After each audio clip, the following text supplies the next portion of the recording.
بسم اللہ الرحمن الرحیم۔ سامعین محترم، آج کی ویڈیو انتہائی اہم ٹاپک پر ہے، لہٰذا اس ویڈیو کو لاسٹ تک ضرور دیکھیے گا۔ لیکن میری ان سامعین سے گزارش ہے جو میرے چینل پر نئے ہیں، وہ ویڈیو کو لائک اور چینل کو سبسکرائب کرنا نہ بھولیں۔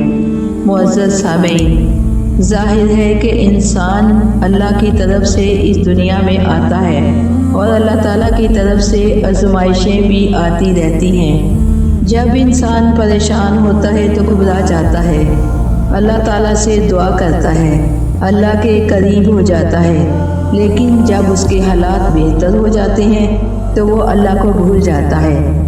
اکثر لوگ علماء دین سے پوچھتے ہیں کہ کوئی ایسا عمل بتائیں کہ جس عمل کے کرنے سے ہماری دعا قبول ہو جائے۔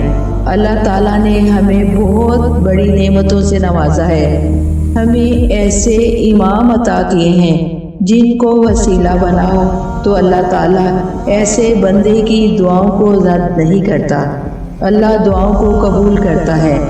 چونکہ 25 رجب امام موسیٰ کاظم علیہ السلام کی شہادت کا دن قریب ہے، لہٰذا آج کی ویڈیو میں امام علیہ السلام کے لقب باب الحوائج پر بات کروں گی۔ امام موسیٰ کاظم علیہ السلام وہ ہیں جو حاجات کے پورا ہونے کا دروازہ ہیں، وسیلہ ہیں، اور یہ بات یاد رہے کہ امام علیہ السلام اپنی زندگی میں ہر ضرورت مند کی ضرورت کو پورا کرتے تھے، لیکن آپ کی شہادت کے بعد بھی آپ کا نام، آپ کا دروازہ، آپ کا وسیلہ اللہ تک پہنچنے کا بہت بڑا ذریعہ ہے۔ ہر امام اپنی زندگی میں ہر سوالی، ہر فقیر کی حاجت کو پورا کرتے تھے، لیکن میرے امام موسیٰ کاظم علیہ السلام کا خصوصی لقب ہے باب الحوائج۔ اگر کوئی مومن پریشان ہو تو آ جائے تنہائی کے گوشے میں، درود و سلام پڑھے اور امام علیہ السلام سے توسل کرے، السلام علیکہ یا باب الحوائج، اے حاجات کے پورا کرنے والے دروازے، آپ پر میرا سلام ہو۔ اللہ کی بارگاہ میں ہماری حاجت کو پورا کروائیے۔ امام موسیٰ کاظم علیہ السلام کے کئی معجزات ہیں، آج میں مولا کے 2 معجزے آپ کی خدمت میں پیش کروں گی۔ شہر بغداد میں ایک مالدار نابینا سید رہتا تھا۔ علاج کے لیے بہت سے ہسپتالوں میں، شفا خانوں میں گیا، علاج پر اس نے بہت پیسہ خرچ کیا، ڈاکٹرز نے اس کا چیک اپ کیا، آپریشن کیے، کوششیں کی، لیکن اس سید کی بینائی ٹھیک نہ ہوئی، وہ نابینا ہی رہا۔ آخر کار ڈاکٹرز نے اسے لا علاج قرار دے دیا کہ آپ کی آنکھیں ٹھیک نہیں ہو سکتی، آپ جائیں، نہ اپنا پیسہ ضائع کریں اور نہ ہمارا وقت ضائع کریں، آپ ٹھیک نہیں ہو سکتے، ہم نے پوری کوشش کر کے دیکھ لی ہے، اب ہم کچھ نہیں کر سکتے۔ جب وہ ڈاکٹر کے کلینک سے باہر آ رہا تھا، اس کی امید ٹوٹ گئی، لیکن وہ شخص سید تھا، مومن تھا، اولاد جناب سیدہ میں سے تھا۔ ایک دم دل میں خیال آیا کہ میں اس نگری میں رہتا ہوں جو باب الحوائج کی نگری ہے، دنیا کے شفا خانوں نے مجھے لا علاج قرار دے دیا، لیکن اس نگری میں ایک شفا خانہ ایسا ہے، میں کیوں پریشان ہوں، میں ان کی بارگاہ میں حاضر ہوتا ہوں۔ وہ سیدھا امام موسیٰ کاظم علیہ السلام کی بارگاہ میں چلا گیا اور آ کر کہنے لگا، یا باب الحوائج موسیٰ ابن جعفر ادرکنی، اے حاجات کو پورا کرنے کا دروازہ، میرا وسیلہ بنیے، میری آنکھوں میں روشنی نہیں ہے۔ اس نے امام علیہ السلام سے توسل کیا۔ وہ باب الحوائج امام کو پکارتا رہا، روتا رہا کہ بے ہوش ہو گیا۔ جب اس کو ہوش میں لایا گیا تو ایک دم سے اللہ اکبر کا نعرہ اس نے بلند کیا۔ قریبی ساتھیوں نے پوچھا، کیا ہوا؟ کہنے لگا، مجھے آنکھیں مل گئیں، مجھے سب دکھائی دے رہا ہے، مجھے مولا کا روزہ نظر آ رہا ہے۔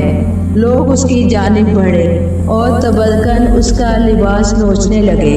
حرم والوں نے اس کا بڑا احترام کیا، اس کا لباس جو پارا پارا ہو چکا تھا، اس کو نیا لباس پہنایا گیا۔ اور حرم والوں نے اسے گھر پہنچایا۔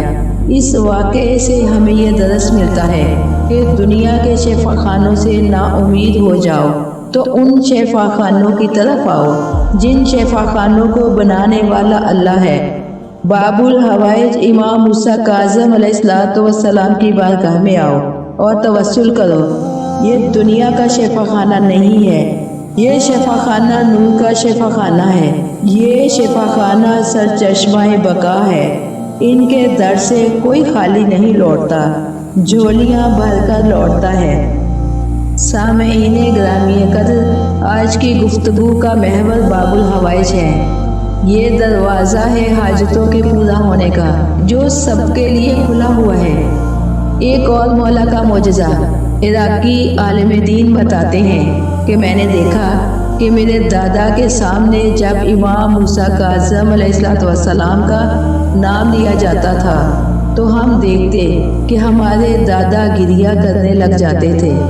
انہوں نے ایک دن اپنے دادا سے پوچھ لیا کہ اے جد بزرگوار، آخر کیا وجہ ہے کہ جب 7ویں امام موسیٰ کاظم علیہ السلام کا نام آتا ہے آپ کی آنکھوں میں آنسو رکتے ہی نہیں ہیں؟ تو وہ کہنے لگے، اگر مجھے امام موسیٰ کاظم علیہ السلام کے در سے عطا نہ ہوئی ہوتی تو آج تم بھی اس دنیا میں نہ ہوتے۔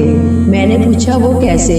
کہنے لگے کہ میں جب 7 یا 8 سال کا تھا، یہ 1930 کی بات ہے، کاظمین کے قریب مولا کے روزے کے قریب ہمارا گھر تھا۔ اچانک ایک دن میں بیمار ہو گیا، بیماری بڑھتی چلی گئی، دن بدن طبیعت خراب ہوتی چلی گئی۔ کبھی ایک ڈاکٹر، کبھی دوسرا ڈاکٹر، کبھی تیسرے ڈاکٹر سے علاج کروایا، لیکن کچھ افاقہ نہ ہوا، حتیٰ کہ میں پیرالائز ہو گیا، ہل نہیں سکتا تھا۔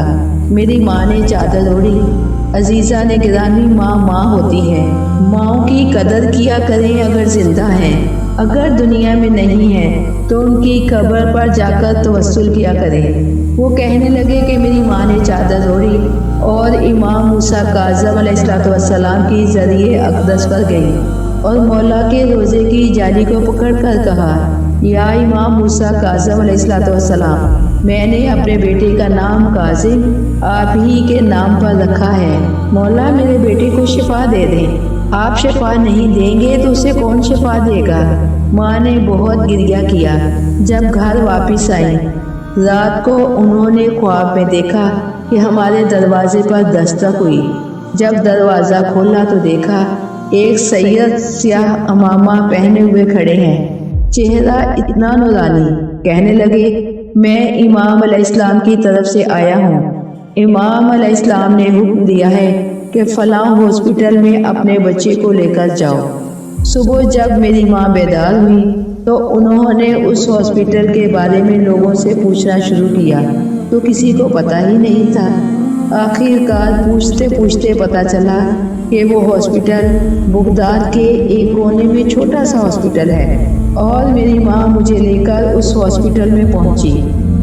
اس دن وہاں جرمن سے کوئی ڈاکٹر آیا ہوا تھا، اس نے میرا علاج کیا اور میں صحت یاب ہو گیا۔ اور میرے دادا کہنے لگے، یہ امام موسیٰ کاظم باب الحوائج علیہ السلام کا معجزہ ہے کہ آج میں زندہ ہوں۔ پروردگار عالم سے دعا ہے کہ باب الحوائج امام موسیٰ کاظم علیہ السلام کے صدقے سے سب سامعین کے دل میں جو جو جائز حاجات ہیں انہیں شرف قبولیت عطا فرمائے، آمین ثم آمین۔